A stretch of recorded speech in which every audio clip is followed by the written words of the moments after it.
Hi மக்களே, welcome back to YouTube channel. So மக்கள் எல்லாருமே எதிர்பார்த்த மாதிரி நிறைய சேஞ்சஸோட வந்து ஒரு சீரியல் கொண்டு வந்திருக்காங்க. ஸோ நம்ம சொன்ன எல்லா சேஞ்சஸுமே அவங்க ஆல்மோஸ்ட் வந்து கம்ப்ளீட் பண்ணிட்டாங்க. ஸோ அந்தளவுக்கு ஃபேன்ஸ் ரிக்வெஸ்ட்டை மதிச்சு போயிட்டு இருக்க ஒரு சீரியல் தான் கிழக்கு வாசல். ஸோ இப்போ ரீசெண்டாக பிக் பாஸ்னால ஒரு 4 o'clock வந்து டைம் சேஞ்ச் பண்ணாங்க. தோ ஆர்டிஸ்ட்க்குலாம் அந்த டைம் ஸ்லாட் ஒத்துக்கலை அப்படின்னாலுமே ஓகே இதுதான் இதுதான் இப்போதைக்கு இருக்க சுச்சுவேஷன் சொல்லிட்டு ஜஸ்ட் மூவ் ஆன் பண்ணிட்டு இருக்காங்க.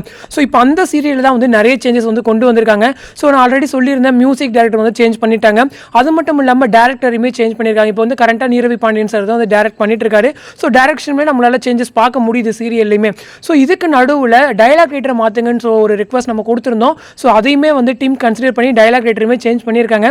ஸோ இதுக்கு முன்னாடி ஸ்டோரி, ஸ்க்ரீன் பிளே, அப்புறம் வந்துட்டு டைலாக், இது மூணுத்தையுமே வந்துட்டு நம்ம சிறுகடி காசியுடைய ஸ்டோரி இது ஸ்க்ரீன் பிளே ரைட்டர் இருக்கார் இல்லையா, குரு சம்பத்குமார். ஸோ இவர் தான் வந்துட்டு இந்த மூணுமே ஹேண்டில் பண்ணிட்டு இருந்தார். இப்போ அவர்கிட்ட வந்து டைலாக் மட்டும் சேஞ்ச் பண்ணியிருக்காங்க. ஸோ இதுக்கப்புறம் வந்துட்டு ரமணா கோபிநாத் சார், அவர் தான் வந்து டைலாக் ரைட்டராக ஒர்க் பண்ணுறாரு. ஸோ லாஸ்ட் ஃபியூ எபிசோட்ஸாகவே சேஞ்சஸ் நடந்திருக்கு.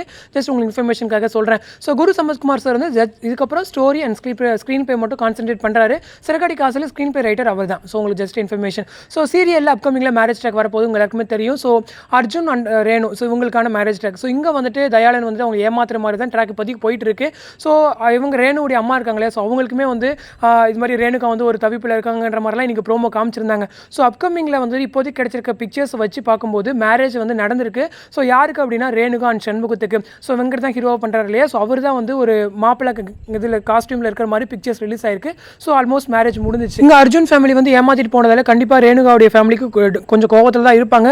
அதை வந்து எப்படியுமே ரேணுகா வந்து அவங்களுடைய உண்மையாக நம்ம கிட்ட ஏதாச்சும் ஒரு மூலயமா சொல்லுவாங்க. ஸோ அவங்களுமே ஒரு வக்கீல் இல்லையா, ஸோ எப்படியாச்சும் இவங்க 2 பேருக்கு நடுவில் ஒரு கிளாஷஸ் வரும். ஸோ கண்டிப்பாக சீரியலில் நிறைய அப்கமிங் ட்விஸ்ட் இருக்குது. ஸோ பேர் வந்து சீக்கிரம் மேரேஜ் ஆகணும் அப்படின்னு சொல்லி நம்ம ரொம்ப நாள் எக்ஸ்பெக்ட் பண்ணிட்டு இருந்தோம். இப்போ வந்துட்டு இருக்க சீரியல்ஸ் எல்லாமே ஸ்டார்டிங்லேயே வந்து மேரேஜ் ட்ராக் முடிஞ்சிடும். தோ பேருக்கு இல்லை அப்படின்னாலும் அதர் ஆர்டிஸ்ட்க்கு வந்து ஏதாச்சும் மேரேஜ் ட்ராக் வச்சு கொஞ்சம் என்கேஜிங்காக கொண்டு போவாங்க. பட் கிழக்கு வாசலில் அது ஒன்று தான் மிஸ்ஸிங். ஸோ அதனால் ஒரு இமீடியட் ஹை வோல்டேஜ் ட்ராக் இல்லை அப்படிங்கிறதால தான் அதுவுமே ரொம்ப ஸ்ட்ரகிள் பண்ணியிருக்கு. ஸோ இதுக்கப்புறம் இந்த மேரேஜ் ட்ராக் அப்புறம் அவங்களுமே பிக்கப் வந்துடுவாங்க அப்படின்றது நானும் நம்புறேன். ஸோ இந்த மேரேஜ் ட்ராக் அவங்களுக்கு ஒரு டர்னிங் பாயிண்ட்டாக இருக்கும். அப்கமிங் நிறைய ட்விஸ்ட் அண்ட் டர்ன்ஸ் இருக்குது. ஸோ அந்த டைலாக் ரைட்டர் இருக்கார் இல்லையா, இதுக்கு முன்னாடி வேறு ஏதாவது சீரியல் டைலாக் ரைட்டராக ஒர்க் பண்ணியிருக்காரா இல்லை அப்படிங்கிறத உங்களுக்கு ஏதாச்சும் தெரிஞ்ச கமெண்ட் செக்ஷனில் சொல்லுங்கள். அப்கமிங்க்கு யாரெல்லாம் வெயிட் பண்ணுறீங்கன்னு சொல்லி கமெண்ட்டில் சொல்லுங்கள். ஸோ அடுத்த ஒரு interesting update next line wait பண்ணுறேன். தேங்க்ஸ் ஃபார் வாட்சிங் அண்ட் பை.